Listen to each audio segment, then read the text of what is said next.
আসসালামু আলাইকুম। অষ্টম শ্রেণীর শিক্ষার্থী বন্ধুরা, তোমাদেরকে ইজি লার্নিংয়ের পক্ষ থেকে স্বাগত জানাই। আজকের ভিডিওতে তোমাদের নতুন ইংরেজি বইয়ের 67 পেজের যে ছকটি রয়েছে এটির সমাধান করে দিচ্ছি। তো এখানে তোমরা লক্ষ্য করো, বলছে যে টেক্সটটিতে কোহেসিভ ডিভাইস এর তালিকা তৈরি করতে এবং তাদের উদ্দেশ্য লিপিবদ্ধ করার জন্য নিচের গ্রিডটি ব্যবহার করতে পারো। একটি উত্তর তোমার জন্য দেওয়া হলো। তো আমাদের কি করতে হবে, এখানে একটা করে দেওয়া হয়েছে, যে সেটা হচ্ছে কি, যে the cohesive device used in the টেক্সটে ব্যবহৃত কোহেসিভ ডিভাইস।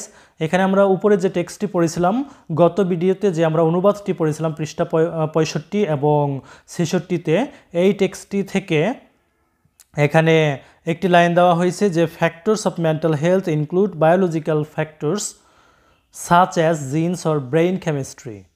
তো এখানে যে সাচেস যে কোহেসিভ ডিভাইসটা ব্যবহার করা হয়েছে, এটা পারপাসটা কি, পারপাসটা এখানে লিখে দেওয়া হয়েছে ডান পাশে, যে here the cohesive device such as is use to give example of the factors of mental health. এখানে কোহেসিভ ডিভাইস সাচেস ব্যবহার করা হয়েছে, সাচেস কোহেসিভ ডিভাইসটা এখানে ব্যবহার করা হয়েছে এক্সাম্পল দিতে বা উদাহরণ দিতে, আরও ফ্যাক্টর বা আরও কারণের, মেন্টাল হেলথ বা মানসিক স্বাস্থ্যের কারণগুলোর উদাহরণ দিতে। তো এখন এই একটা করা আছে, বাকিগুলো আমাদের করতে হবে। তো চলো শুরু করা যাক। আমরা টেক্সট থেকে 65 পেজের টেক্সট থেকে এখানে আরও একটি কোহেসিভ ডিভাইসযুক্ত সেন্টেন্স নিয়েছি, যে for instance the R U okay day campaign is a community awareness program. আর এখানে আমরা দেখতে পাচ্ছি কোহেসিভ ডিভাইস আছে ফর ইনস্ট্যান্স, মানে হচ্ছে উদাহরণস্বরূপ। আর এটার উদ্দেশ্যটা কি, for instance is use to give specific examples, সুনির্দিষ্ট উদাহরণ দেওয়ার জন্যে ফর ইনস্ট্যান্স বা উদাহরণস্বরূপ কথাটি ব্যবহার করা হয়, কোহেসিভ ডিভাইসটি ব্যবহার করা হয়। এরপর দেখো 3 নম্বরে আমরা আরও একটি বাক্য নিয়েছি, this issues affect the attendance, social interactions and working with others.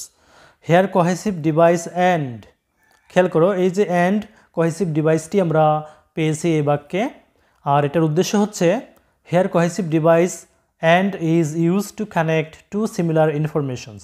এখানে অ্যান্ড দুইটা সাদৃশ্যপূর্ণ তথ্যকে সংযুক্ত করার জন্য ব্যবহার করা হয়েছে। 4 নম্বরটা দেখো, usually children are afraid of reaching out for help. এখানে ইউজুয়ালি একটা কোহেসিভ ডিভাইস, এই কোহেসিভ ডিভাইসযুক্ত বাক্যটি আমরা প্যাসেজ থেকে নিয়েছি। তারপর এখানে ইউজুয়ালি কেন ব্যবহার করা হয়েছে, এই ব্যবহারের উদ্দেশ্যটা আমরা এখানে লিখেছি, here cohesive device usually is use to introduce a common behaviour.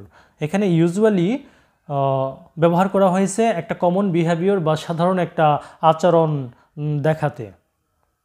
5 নম্বর দেখো, অলসো, এটাও একটা কোহেসিভ ডিভাইস। তো অলসো সোসাইটি মাস্ট ব্রেক, এখানে যে বাক্যটা আমরা নিয়েছি, also society must break the stigma surrounding mental health. এখানে অলসোটা ব্যবহার করা হয়েছে কোন উদ্দেশ্যে, যে also is use to add information, এখানে আরও তথ্য যোগ করতে অলসো ব্যবহার করা হয়েছে।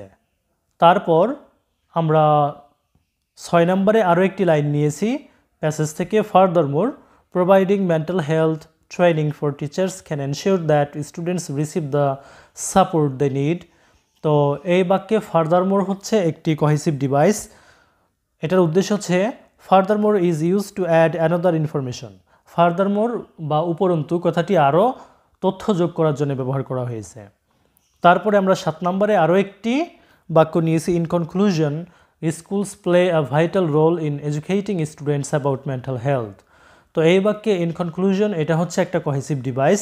In conclusion is use to tell the summary or to conclude the ideas. এখানে ধারণাগুলোকে সামারি করার জন্য, সারসংক্ষেপ করার জন্যে ইন কনক্লুশন কথাটি ব্যবহার করা হয়েছে, কোহেসিভ ডিভাইসটা ব্যবহার করা হয়েছে। অথবা এটা উপসংহার টানতে, আমরা বলতে পারি যে উপসংহার টানতে ইন কনক্লুশন কথাটি ব্যবহার করা হয়েছে। তো প্রিয় শিক্ষার্থী বন্ধুরা, যদি ভিডিওটি ভালো লাগে শেয়ার করে দিও। ধন্যবাদ সবাইকে সাথে থাকার জন্য।